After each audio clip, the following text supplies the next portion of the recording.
Hi, everyone. Welcome to the COPSS-NISS webinar today. And I am Tracy, today's moderator. I'm from Harvard University. It is my great pleasure to chair the event. We are honored to have two distinguished panelists, Professor David Donoho from Stanford University and Professor Michael Jordan from UC Berkeley.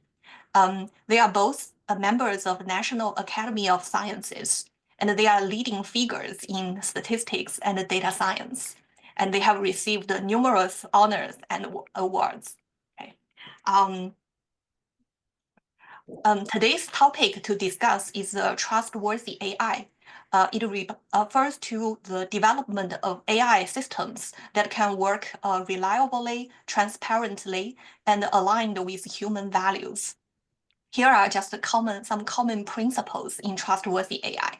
So as AI has been increasingly integrated into domains such as healthcare, public administration, and scientific research, so this topic has recently drawn a lot of attention.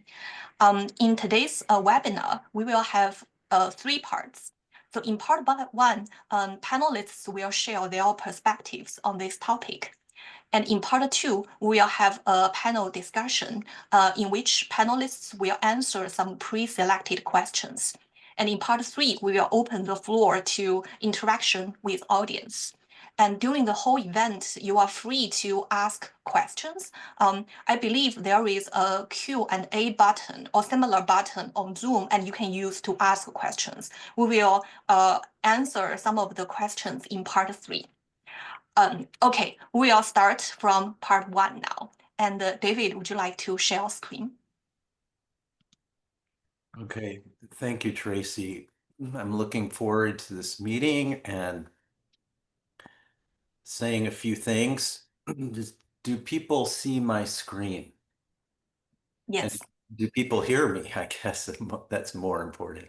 Yes. Okay, and now let's see. So Tracy has put up this same information that I'm showing here, and it lists a number of ideas and specific objectives that we might look for in AI systems. And as a person coming from statistics and with classical training, I have to say that, none of these words were in my lexicon even 10 years ago.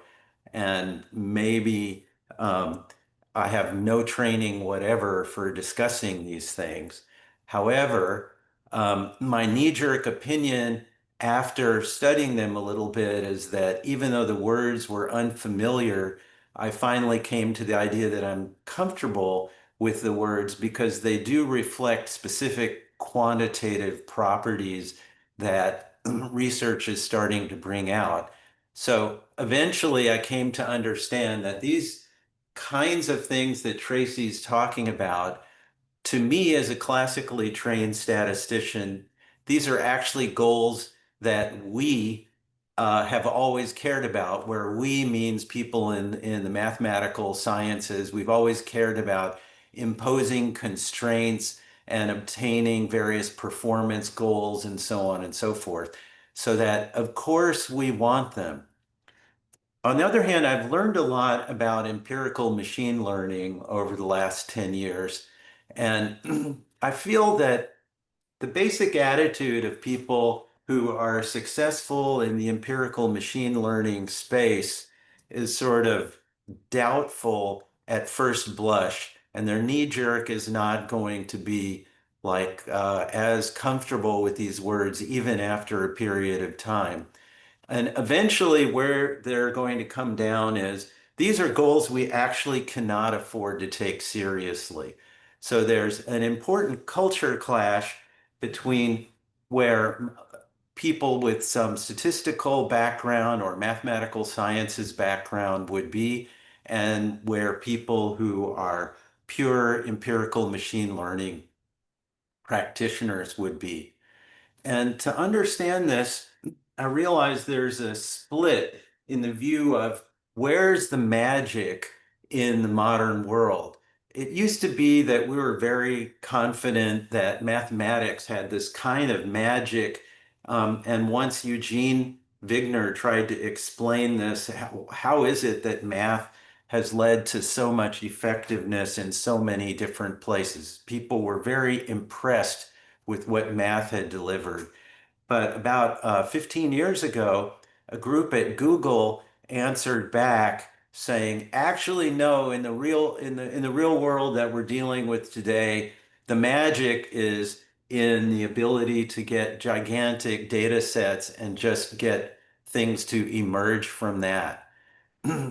This split between my own personal preparation as a mathematical scientist and where things have gone, I really couldn't understand. And the pivotal moment for me in understanding what this was all about was in a talk Peter Norvig, one of the co-authors, gave, where he said, everybody believes Bayes' theorem, but actually on such and such a data set, I found that it's wrong, and that actually you should use a different exponent than one on the conditional probability. He claimed that this actually works better on data, so on and so forth. And, I was shocked and just thought that this was nonsense. After a while, it came to me that essentially mathematics is just a source of ideas for people in the world of empirical machine learning. And we don't have to adopt those ideas, even if they're actual truths.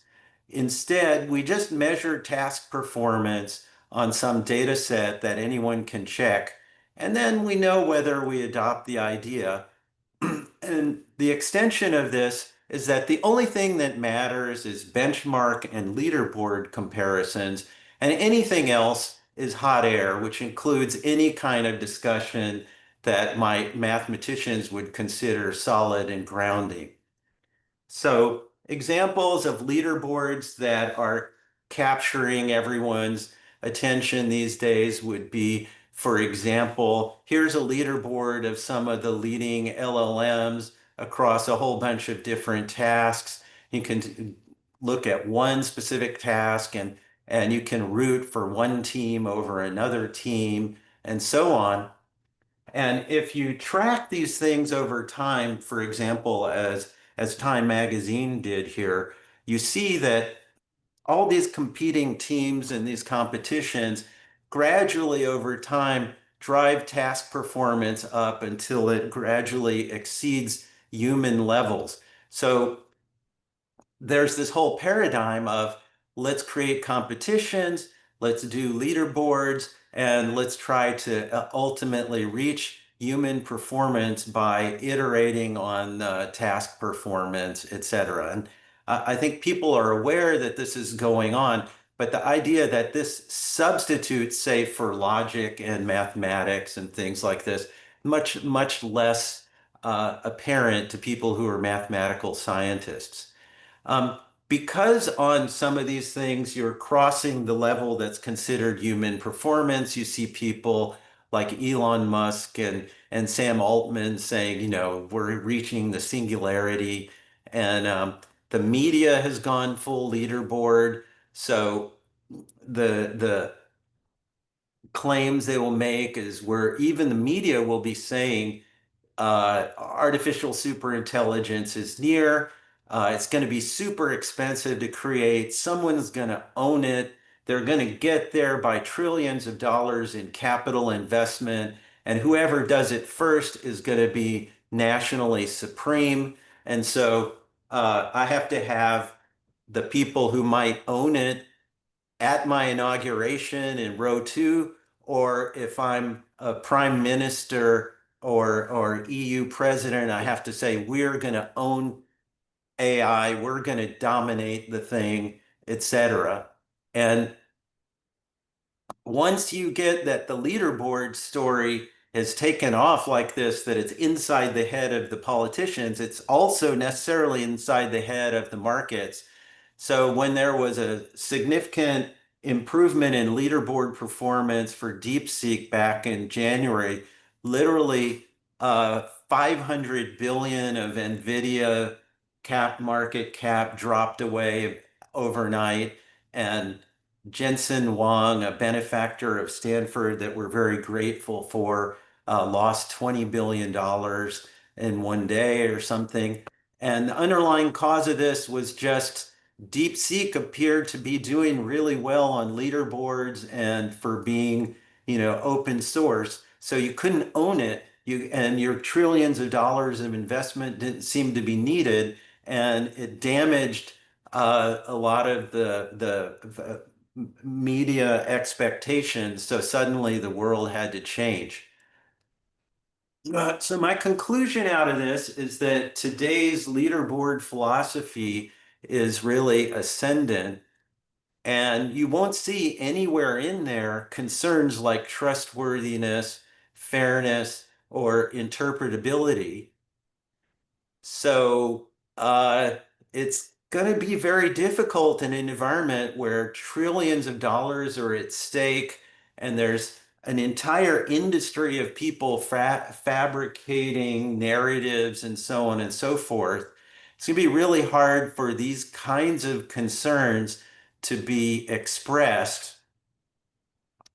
It could be that if we really understand this as people in the mathematical sciences and figure out ways to create challenges and embrace leaderboards, then we'll be able to address such concerns, think in terms of new benchmarks and new properties to mention. Otherwise, it could simply be that the empirical machine learning people won't really value these things, and it's going to be a real uphill slog. So I wanted to bring this information to your attention because I think it's an important background for us in thinking about these issues. I personally value the idea of trustworthiness and fairness and interpretability. I just think that they're in an environment that's sometimes hostile at the moment. Yeah, thank you. Yeah, thank you, David, for the sharing your thoughts. I think the idea of embracing the leaderboard perspective is very fresh, at least to me.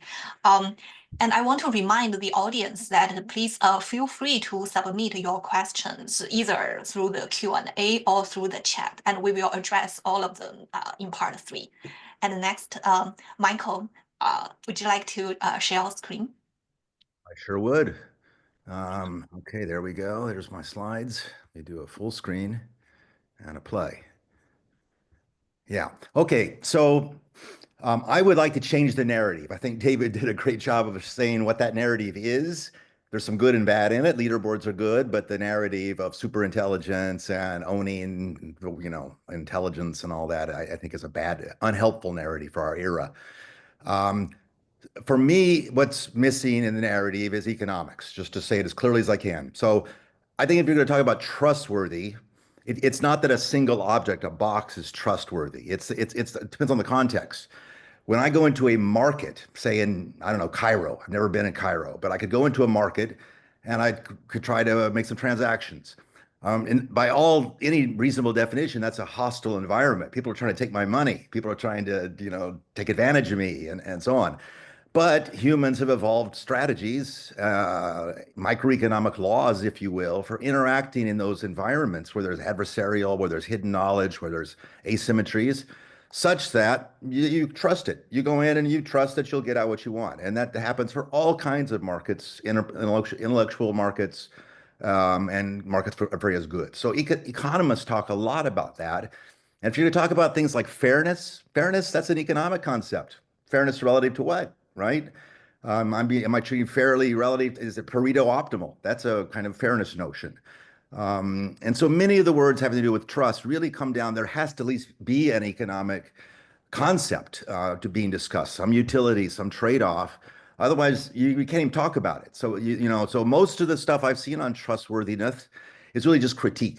And I think that's probably what David's partly getting at. The young Turks who are building all these empirical things just hear these critiques And they say that doesn't interest us. That's just a critique. That's not going to help our algorithms. And I believe economics already has some real help, real algorithms that are used in information asymmetry problems. All right, so you all know the phrase AI has only been used recently, but the work goes back a long way, and I think that's true of many engineering fields. So I think really what this AI thing is, it's not a science. Honestly, the algorithms are gradient descent and diffusions and all that. It really is just statistics. Really, it really is at that level. But it's building objects, artifacts in the real world that do things much more so than classical statistics ever aimed to do. Classical statistics aimed at helping scientists discover things. This whole thing is about building artifacts of the world. And that's what happened in other fields. Every 50 years, there's a new engineering field. So, chemical engineering emerged from chemistry. Chemistry was a science. Chemical engineering built things, and no one knew where it would go, but it, made medicines possible. It made plastics possible. All sorts of things happened out of that and took 20 years. Electrical engineering, similarly, it was built on science, but then it went in its own direction. So before this era, we had inferential ideas, we had algorithmic ideas, we had economic ideas, so we could build things at scale, we could talk about things we didn't know and infer things. And then economics is about incentives. Why should people come together and aggregate? Why should a network arrive? And I think those are the ways to think about this. That these are those ideas which had math and science behind them are leading to a new engineering field that's impacting human lives in all kinds of ways. It helps science too, but it's really also an engineering discipline. But this whole AI aspiration is just kind of warping the whole dialogue. And I think David did a good job of that. So, this was coined in the 50s. They said intelligence wasn't defined, but it's something like humans do. So let's just try to do that with a computer. The idea was there was a single intelligent entity, like a program or a robot, and they used logic methods to try to get at what that could be, and it didn't work. In the meantime, this whole thing called machine learning arose, and again, I think David did a good job of characterizing it. Two heroes there are Leo Breiman, who developed many things, but including random forests, and David Rumelhart, who did backpropagation. Sadly died young, should have gotten the Nobel Prize instead. But those things were used by the 1980s in industry and after industry, of making predictions of supply chains and making recommendation systems. It changed industries. It made whole new industries possible. All the online commerce was because of this. It wasn't called AI because it was just machine learning, and therefore I used statistics with empirical tryout, but it had to work in industry, so there was not just dumb statistics. It had some uncertainty quantification. Okay, so that was the history, and then came LLMs, and nothing really had changed. It was just big distributed systems, lots of data, and gradient descent. Right, but because the data was human and it was trillions of data points, so you'd see every kind of linguistic construction millions of times. You could sort of do linguistics. You didn't need linguistics anymore, and you could kind of reason a little bit because there was lots of stuff in there. And so it seemed like we didn't had an artificial human. So the AI phrase came back again. So that's maybe 5 years ago. It was not used by people. I mean, I'm one of them. I said machine learning my entire career. I still resent having to say AI. Now, think about what an LLM is. It's not a super intelligent entity. It's not like a human. It's really like interacting with a collection of humans, because literally the data came from hundreds of millions of humans worldwide, and the fact that it knows all kind of things and knows things about every city and every all kinds of things you can do and how to build things and all that's because lots of humans know that, not any single human. So being a single human is kind of a ridiculous thing. Already, it's a huge collective. But now if you say the word collective, you're starting to think about economics, because economics says I can build systems that are more intelligent than any single entity inside of it by having economic laws bring them together and build things like markets. All right. And so maybe a little more technically, the whole dialogue on LLMs, it's projection and it finds representations and all that. Well, there's no talk about collectives. Therefore, you can't talk about trustworthiness as far as I'm concerned. It just doesn't make any sense to talk about it. And there's a lack of focus on uncertainty. And I mean, not just statistical uncertainty, 1 over square root of n, but also information asymmetries, provenance. Is that data old or new? Does someone know something that someone else doesn't know? And then a lack of incentives. And these things all kind of go together. They're part of sort of a microeconomic meets statistics kind of version of intelligence. Yeah, and so that I think that statisticians miss the boat by not, in many ways, first of all, by not trying to do things at scale, but secondly, by not pairing with microeconomics. David Blackwell did it. There were statisticians who did it, but most people didn't. Um, and so just uncertainty, if you ask ChatGPT, are you sure of something? It'll say, yeah, I'm very sure. They're overconfident. Okay. And they use the language of uncertainty, but it's because in the data set, some human use the language of uncertainty. It's not because they're reasoning their uncertainty in any way. Okay. If you go into a doctor and they're really overconfident, that's kind of bothers you. Now, with ChatGPT, it's very sure, and it's probably right if you ask more of a factual question. But you can push it around. You can say, well, yeah, ChatGPT, but did you know about this? Or did you know about this? And it'll change its mind, quote unquote, and it'll become very sure of the new thing. All right. It's not the kind of thing you would like to interact with. Humans are very aware of what they know and what they don't know, and especially when humans come together in groups. So, how do we cope with uncertainty? As a single human, maybe not better than ChatGPT, but not so well. But when we come together in collectives, we have culture, we have communication, we have markets, then uncertainty comes down. It's mitigated by all of this collective activity. And so that's something statisticians don't talk enough about. But if you want to mitigate uncertainty, you need collectives. That's what collectives do. Moreover, the collectives kind of help you think about what uncertainty you care about. So here's a duck who's a statistician and figured out over many months that there's more food on the left of the lake than on the right by a factor of 2. And so now the next day it has to decide which side of the lake to go to. And the Bayesian optimal duck would go to the left because there's more food there. But real ducks don't do that. They're not Bayesian. They will go 2/3 of the time to the left and 1/3 to the right. All right. So you say, well, the duck is just stupid, right? It's not doing the right thing. Turns out humans do the same thing. This is called probability matching in casinos. And they probability match. But the whole point is that you're not thinking about the right problem. There's really usually a context of other ducks. And if there are multiple ducks and all of them go to the left, then they don't get as much food as they could. There's not a social welfare optimum. There's not a collective economic optimum. And so you could say, well, let's do an allocation where I tell each duck what to do. That would be stupid. Instead, if you just have a randomized algorithm where each duck independently with probability 2/3 goes to the left and 1/3 to the right, then you get a Nash equilibrium. All right. So the uncertainty here is relative, and how you use the uncertainty is relative to the context, which is provided by the collective. Okay. So, sorry, Parisian air. So I think of what we're building here, it's not these super intelligences, but somehow networks of humans and computers all together and information flows. And each of the nodes there should be doing some statistics, but it probably has some local data too.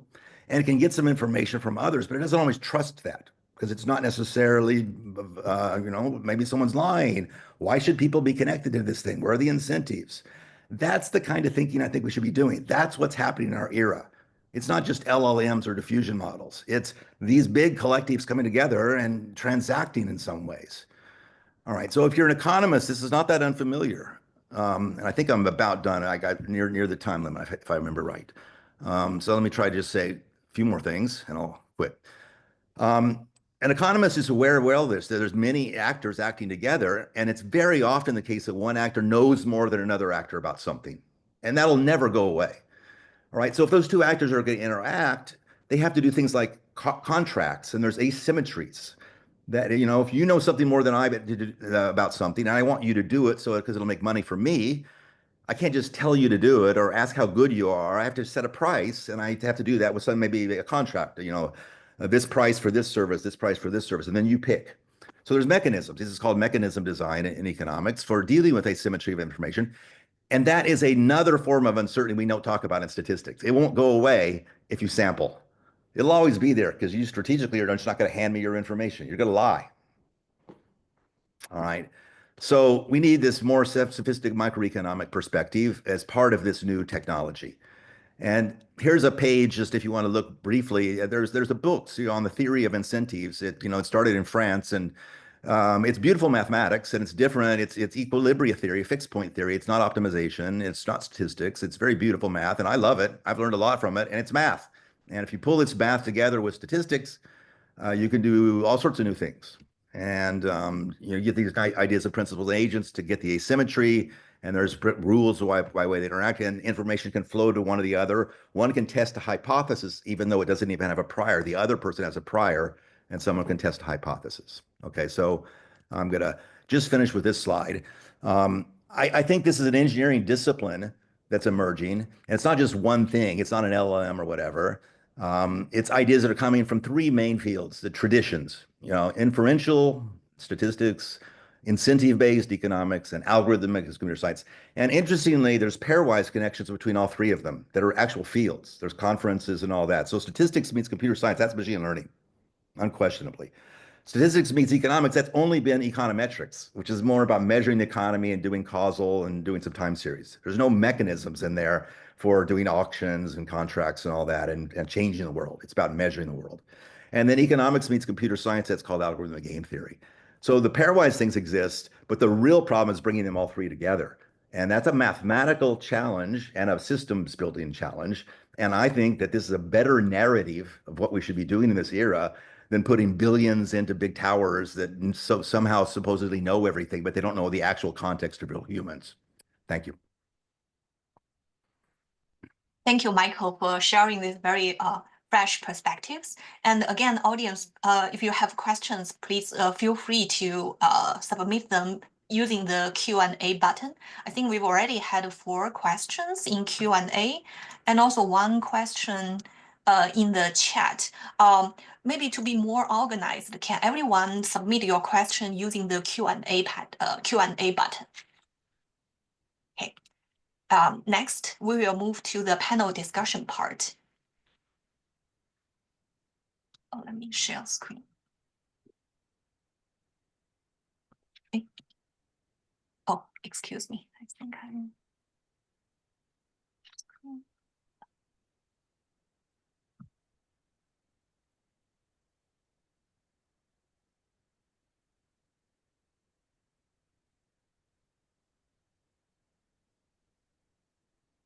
We have some pre-selected questions, and the idea is as follows. I'm going to read the questions on one slide, and then I will leave Michael and David to answer these questions. So you can either answer one of them or both. It's really up to you. And if you want to share screen, please feel free to do so. The first question is, what are the potential opportunities and challenges in applying AI to diverse fields such as scientific research, healthcare, and social welfare? The second question is, in classical statistics, the reliability of a method is established through modeling and statistical theory. In biostatistics, it often depends on the careful validation of results.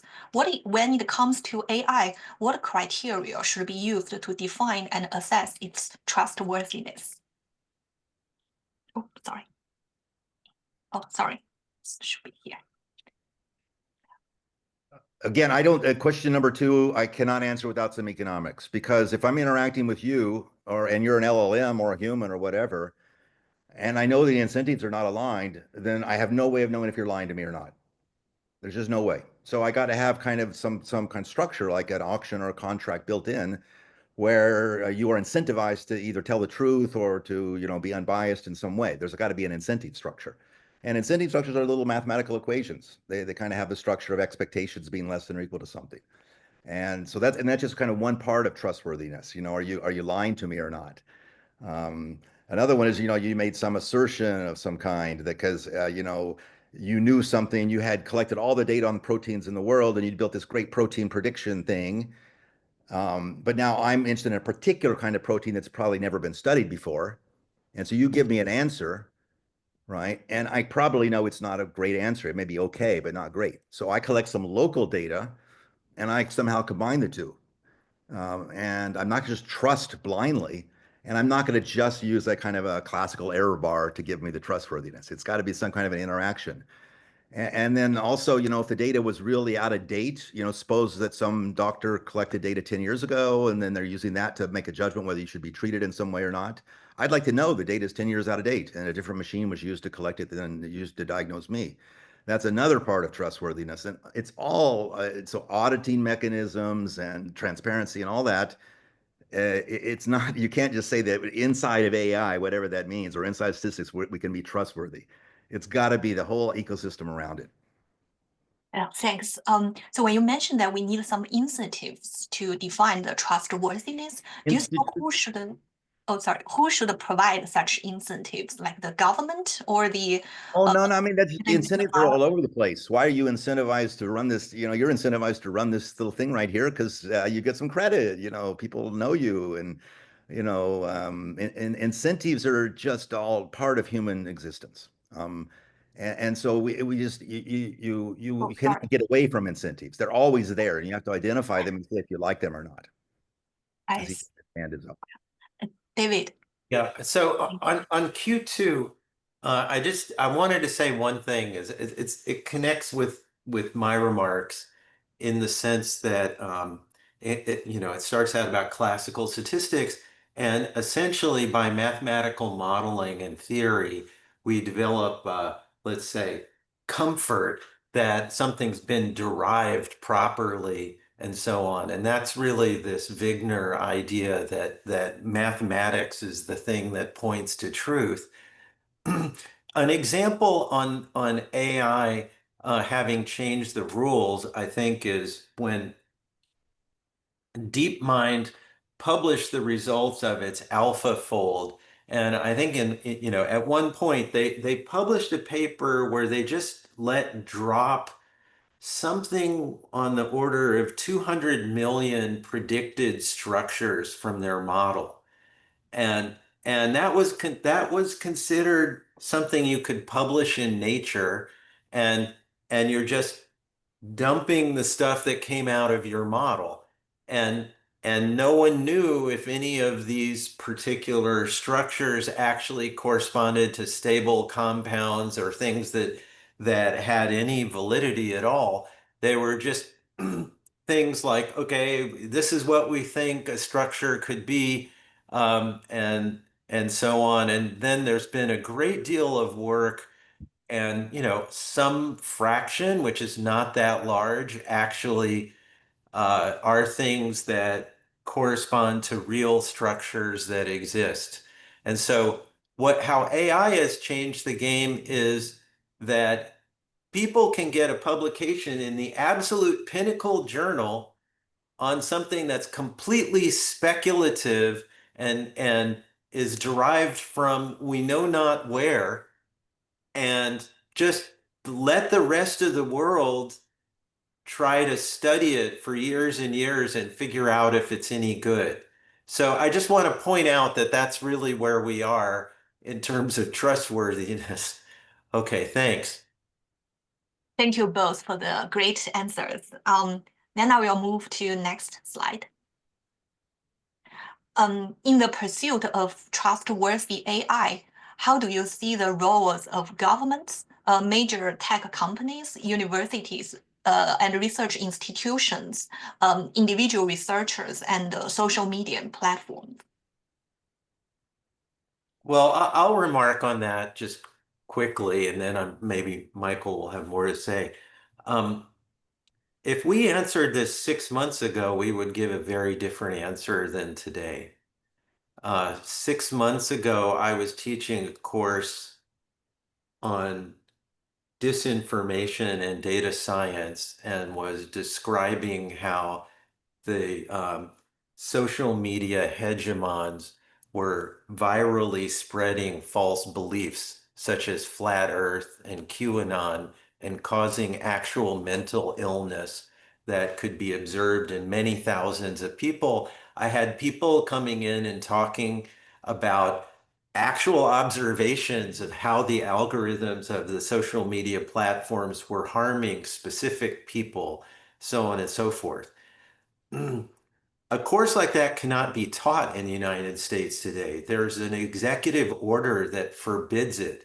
If I gave such a course, my university would lose funding. Nevertheless, there are those people being harmed even worse today. So, the climate has changed, and as I showed you a picture from the inauguration, major tech companies and social media platforms are complicit in this. They've allied themselves and show up on the dais at the inauguration and so on and so forth. So there's maybe what I would see or what I thought I would see 6 months ago, and then there's what the actual environment is today. And those things have utterly changed in 6 months. Mm. Yes, thanks.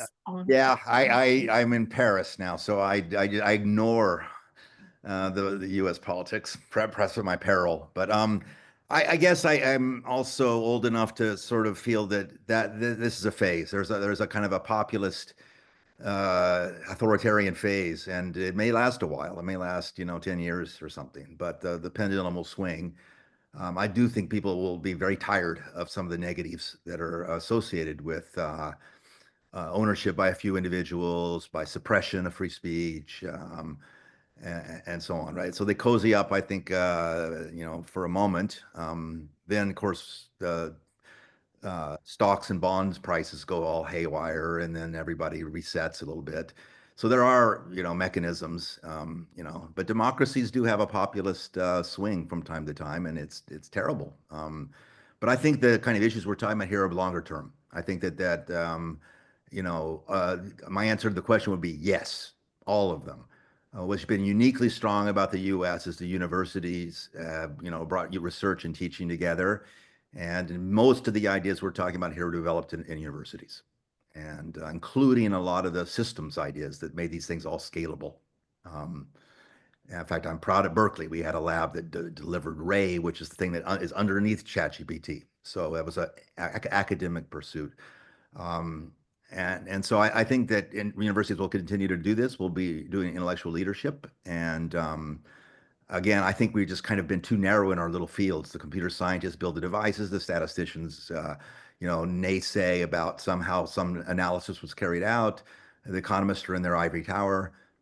We have all these strengths. If we put them together, we'd actually, have something really strong to say, especially to the government, because the government is looking for some guidance. How should we regulate? And an economist will tell you, you don't regulate the algorithm, or you don't regulate the individual behavior. You regulate the equilibria. And we don't even use the word equilibria in statistics and machine learning. We talk about M estimators and fixed points or sorry, not fixed points, and optima. So we do have a lot of strengths that we're just somehow too shy to bring to bear. And we should be talking to government about, yeah, regulate, but regulate in smart ways. And then we should be offering other alternatives to the narrative that the Sam Altmans, spin. These guys are not very smart about technology. They really aren't. They can get money, but they're not very smart. So if we have other more healthy narratives and inspire startups of that kind, and people like it, I think that things can tilt. I think that's how you do it. I don't think you just sort of come in and have a commission decide how to fix things. Thanks. Yeah, I just want to follow up. So, Michael, you've told us about the role for economics and that regulation is not the way to get trustworthiness in some naive way. I think conceivably the Biden executive order on AI, which I think that's the eye candy in the lower part of the screen. Conceivably, that's from the point of view that regulation can achieve this. I took your remarks as telling me that something like market design could achieve something. And so I think Q3, this is your chance here to tell us how to design some kind of marketplace of some sort um, that would involve maybe all the different agents and actors that are listed here. I wonder if you have a remark on like a government can create a space for things to happen. So I know, for example, there are data marketplaces that Yes. that governments are involved in creating and so on and so forth. Could you just tell us how that interacts with your vision? Yeah, no, thanks for setting me up there. I have a paper with Ali Reza Falah where we look at a three-layer data market. And what's happening there is there's a user like you and me who's sending data to a platform that provides a service. And the service is, maybe helping with payments or something. They get data from me. That helps them build a better service. I like the service, and that kind of is a nice little loop there. But rarely do those platforms make enough money from providing the service. So they sell the data to data buyers. There's a third layer. Now, I, as as a user, have lost privacy because my data is going to a third party. Okay, I don't like that. So I could run to the government and say, "Don't let that happen. Don't let that, regulate away that link." But now you'll kill the industry. Okay. So instead, you can say, "Well, what are the incentives here?" I see. So if what if the platforms in the middle add some noise to the data? They do differential privacy. Maybe I could regulate that. Everyone has to do a certain level of differential privacy.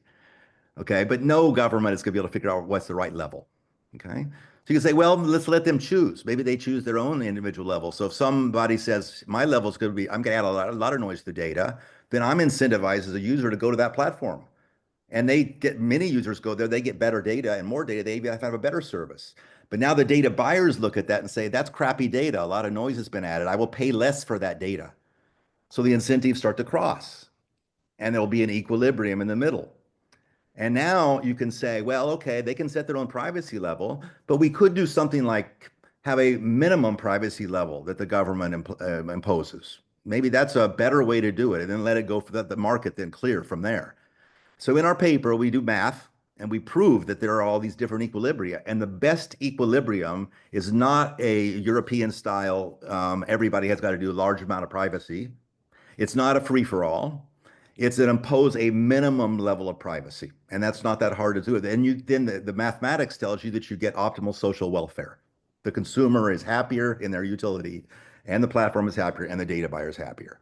So yeah, that's exactly the kind of thing. So what's happened here is that we had just a system that had data in it and buying and selling, but we added this extra societal value of privacy, which is a trustworthy kind of thing. As soon as we put that in there, now we can talk about the incentives. And as soon as we put that in there, we can talk about mechanisms and we can do mathematics. Thanks a lot. Yeah, I will move to the next two questions. To save time, I no longer read them. And David and Michael, please feel free. Yeah, the first question is about the relationship between data science and AI. So the second question is about what the statisticians can do during this trend. David, I just talked a lot, and I know you've had a lot to say about these two things. So let you have first crack.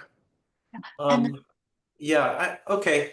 I'm not sure that I agree with the Venn diagram at the bottom of the screen. I totally don't agree with that, by the way. So it feels to me that the machine learning that I know is a subset of data science because sort of data science and data engineering is this massive complex of all kinds of information technology, and it's non-academic, but it has some academic facing parts.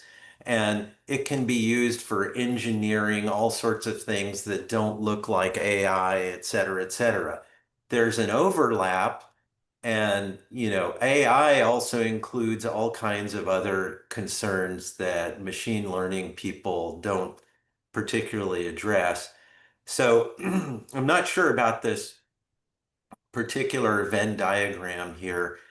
When you say that, how do I view the relationship between data science and AI?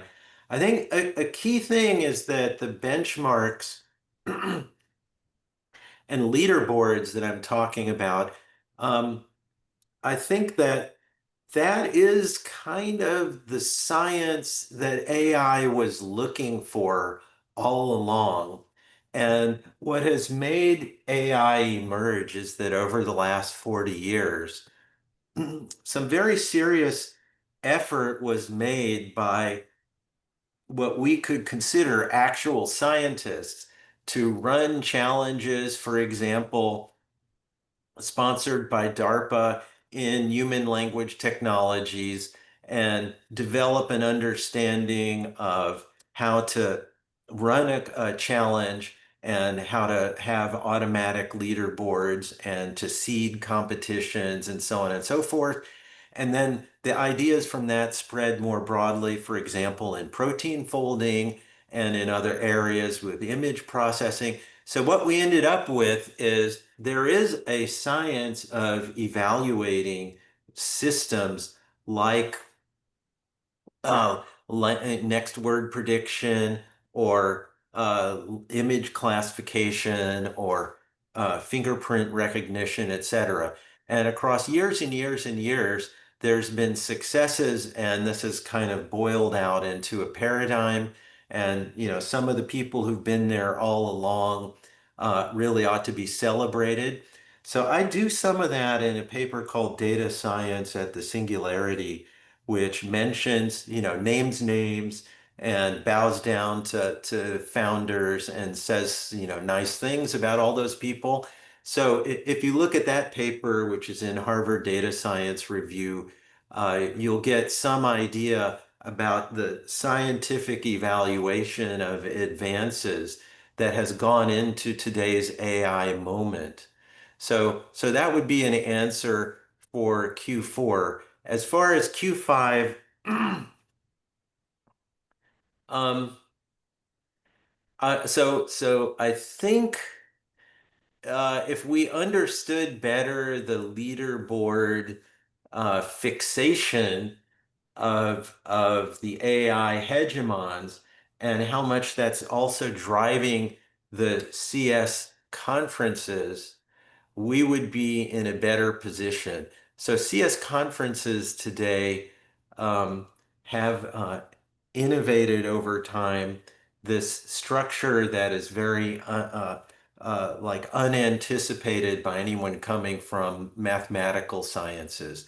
Namely, um, you submit your paper, it's reviewed at open reviews, everybody can read the reviews, and there's a kind of very stereotyped format of the paper, 8 pages, and on page 7 there's a table with some numerical results against some benchmarks, and you either have boldface letters or you don't. And if you have some boldface letters and the referees believe you, then you get accepted, and if you don't, you get rejected. And it's extremely efficient because of this orientation, and they publish many thousands of papers in some of these conferences, and it's come out of nowhere, and it now dominates the league tables for the top scientific journals. Like 5 of the top 10 venues for science publishing are computer science conferences that were, like nowhere 20 years ago, and so it's complete revolution. I think statisticians still reject all of that and kind of have an attachment to older publication formats, so they don't really understand the revolution that's happened that's holding them all back. Thank you both for sharing the perspective. By the way, these diagrams are found online, so it doesn't represent our opinions.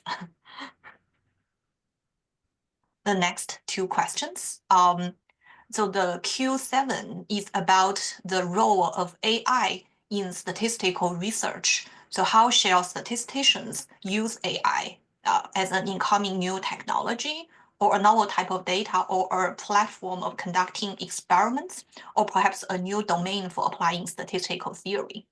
And then Q8 is about the future of theoretical research evolving in the context of this AI-driven trend. Yeah, for Q7, I really am just going to go back to something I've been saying for like 30 years. All of this machine learning stuff is just statistics. I mean, it's back propagation, which is gradient descent. It's stochastic gradient. It has lots of little sum things up and through nonlinearities. It's got lots of arithmetic operations inside of it. And it's time series. It's autoregressive right now. That's the current kind of methodology, or it's diffusion. These are things that we teach in stat classes. We just never sort of say, hey, go try it out on the World Wide Web. Try to predict all of the language. No statistician would ever do that. And then they would never like have leaderboards and, and the Leo Bryman style, whatever. So, to me, I just wish that statisticians would take a little bit, some statisticians would say, look, we're also engineers. Because if you go into companies, like I spent a day a week at Amazon, and they solve real world problems involving, all kinds of blends of methodologies. And there's usually like 10 people around the table working on the problem. And there's always a couple of statisticians.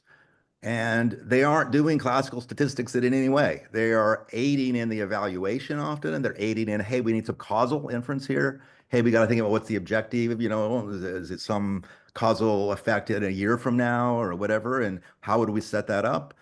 So they're engineering. They're sitting out there in an engineering world and building artifacts, and they're using statistical thinking, and they're not just applying some methodology or proving some theorem.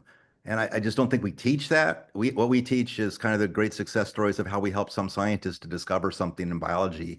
We sat at, no, it really, it's bizarre to me. The word science is, if you say something like, statistical science, that sounds great. If you say statistical engineering, that sounds terrible. If you say genome science, that sounds great. Genome engineering sounds scary. Social science sounds great. Social engineering sounds scary. But, civil engineering, mechanical engineering, electrical engineering, chemical engineering, etc. All those engineering fields have made our lives so much better. These are the things that have made our lives much more livable. And somehow in the last century, we kind of deprecated, we had to be mathematicians and scientists. And I think that just continues to be the mindset of statistics, is that we're mathematicians and scientists and we help out, and that's all we do. And we don't want to. And then the word data science came around, and I think David is exactly right. It has a big engineering layer around it that is not statistics. It's like gather the data and blah blah blah, and annotate it and metadata and all that. And we didn't want to do that.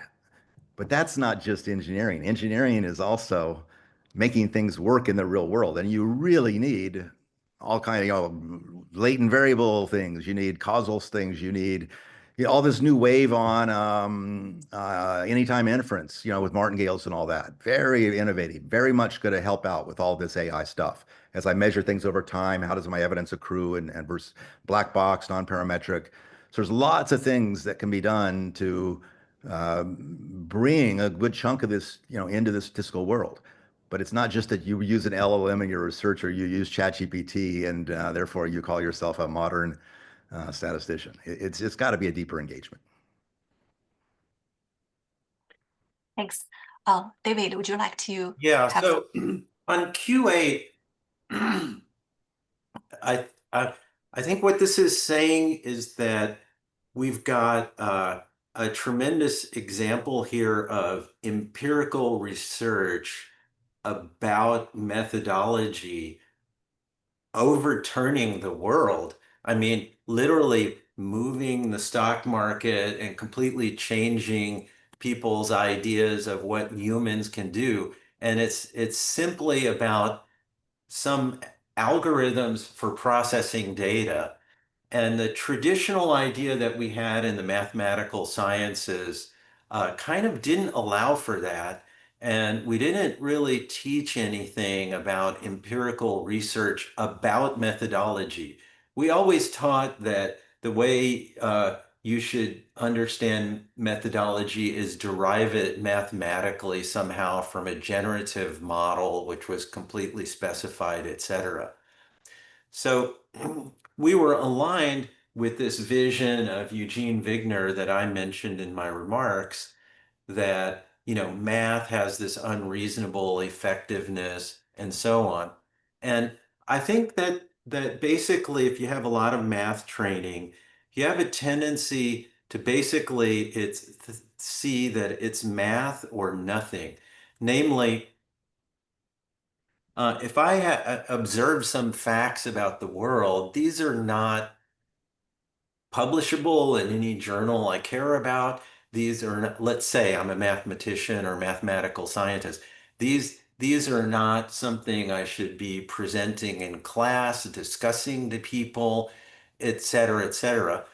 And if I thought I did some experimental verification of an idea which led me in a new direction. I thought I had a new insight because I did some experiments.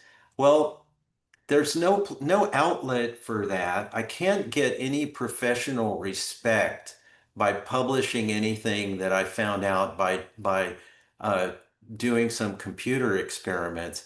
Instead, I keep it secret, and I try over years to come up with a proof that I can properly publish in a journal. And this model of secrecy goes back hundreds of years.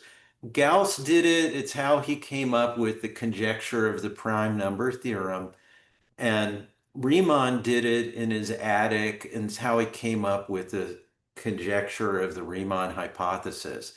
They did tremendous amounts of empirical work of a staggering complexity. People didn't understand till 80 years after Riemann was dead how far ahead on the numerics of calculating the Riemann zeta function he had gone, and all the tricks and ideas that he had developed just to do computations, and that had led him to make his, famous conjecture, which is one of the very top problems in math to solve. He got there by doing computations, but he kept it secret. He covered his tracks. That's the tradition, and it's very hard to break out of that. And there's kind of the journals that we consider, you could get tenure and stuff like that. They won't publish stuff that could be, groundbreaking empirical discoveries pointing to a theoretical result. At the same time, multiple of the clay math problems really are of this nature. An example is the Birch-Swinnerton-Dyer conjecture, which also was just purely found computationally. It's basically something like a central limit theorem that says some things look normal. And you'll get $1 million if you prove it today. But when Birch and Swinnerton and Dyer did this, I don't think they got any professional credit in a meaningful way at the time. And so this is a cultural problem that we have, and the fact that empirical research about algorithms can seize the commanding heights of the attention of all world leaders, that's never been really thought of as a reason to publish empirical research about algorithms in the math sciences community. And so we need a completely different mindset for the future. Actually, I think that I have some ex-students who are now at OpenAI working on improving math theorems, right, with the LLMs type technology. And of course, there's, Substack, there's the stack. There's a lot of math out there. And so they learn it well. And they claim that, in 5 years, it'll be able to prove most things that are not, wildly creative, that are just kind of, certainly standard arguments, it can already do that. And it'll do that relatively soon. So now it's not just computational numerical kind of mathematics that is aiding mathematicians. Now, literally, you can turn on some future version of ChatGPT and say, I'm thinking about this mathematical object, and I'd like to see if there's necessary and sufficient conditions for this. It'll do it. It'll try out a lot of different things, and you'll look at all of those. So it's somehow like Gauss looking at all these possible down some tree of, possible ways to prove something. And eventually one of them, Gauss will say, hey, that one is really good, and probably pick up on it and probably polish it off and do better with it. And most, not just Gauss, but most mathematicians, I think, will do that. So I would argue mathematicians will not go away because there's this layer of human creativity at the end.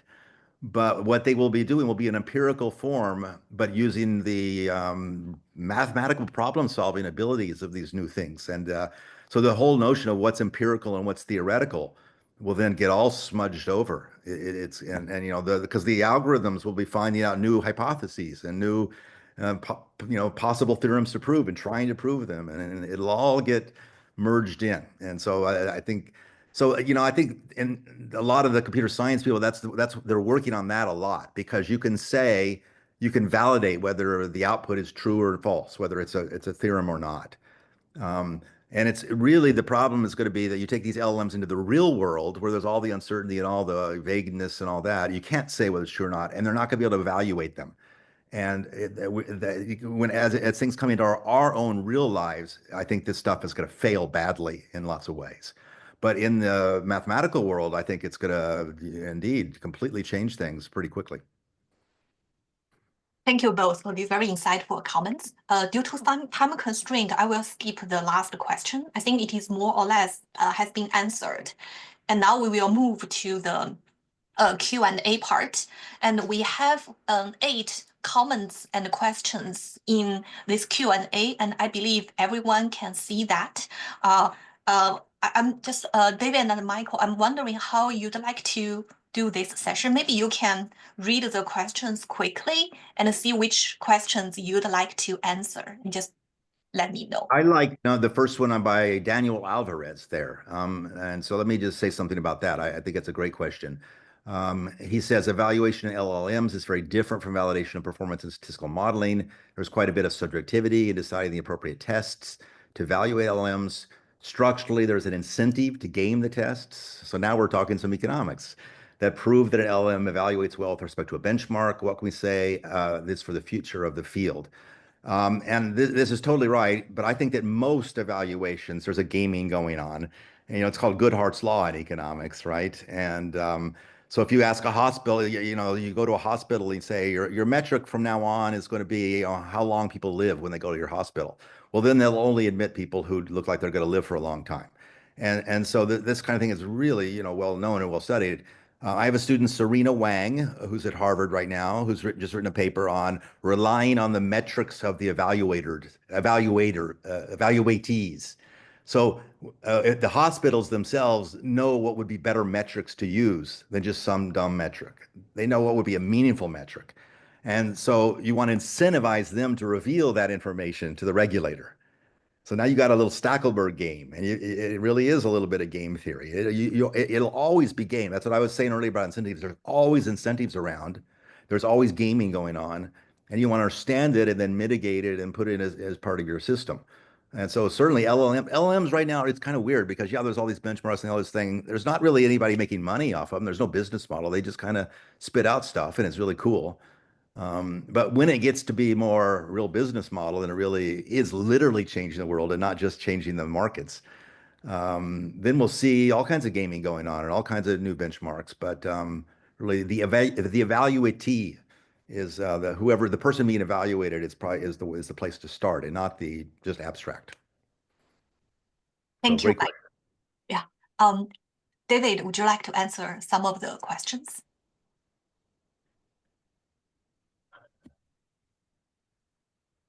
Yeah, so related to this, I think there's a question of David Colquhoun.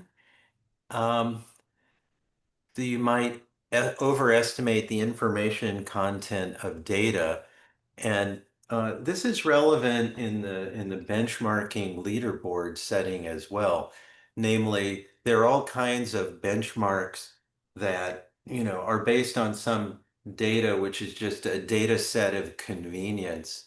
It just happened that that data could be gotten. A perfect example of that is ImageNet.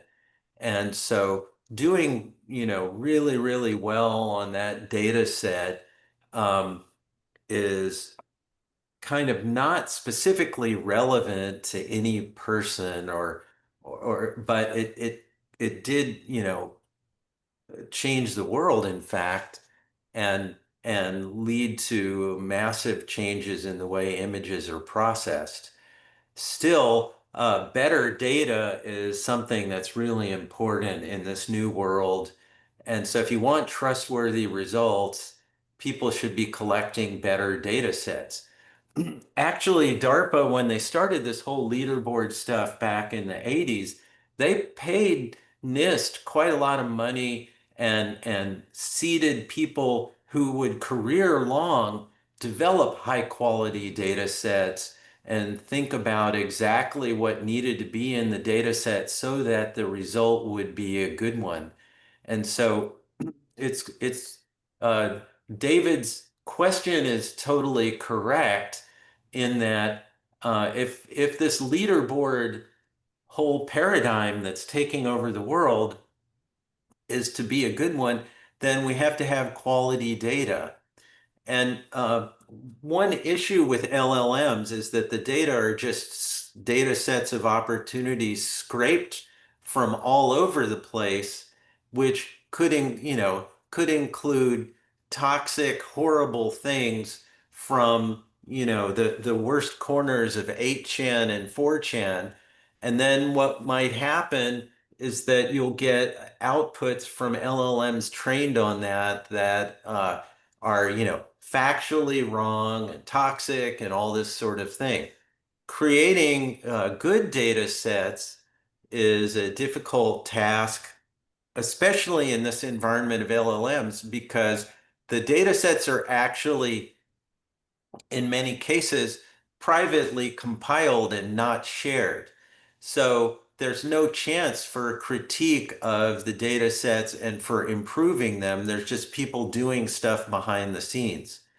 So that's a concern, and then that concern has been compounded, for example, in the case of OpenAI recently, where it was understood that they announced a very charismatic result on mathematical exams, like maybe some sort of math exams, and they had actually paid for the development of this exam, and they had been given da data which other people were not given about the exam and the performance and so on and so forth. So the outside world can only suspect that there's a rather serious leakage.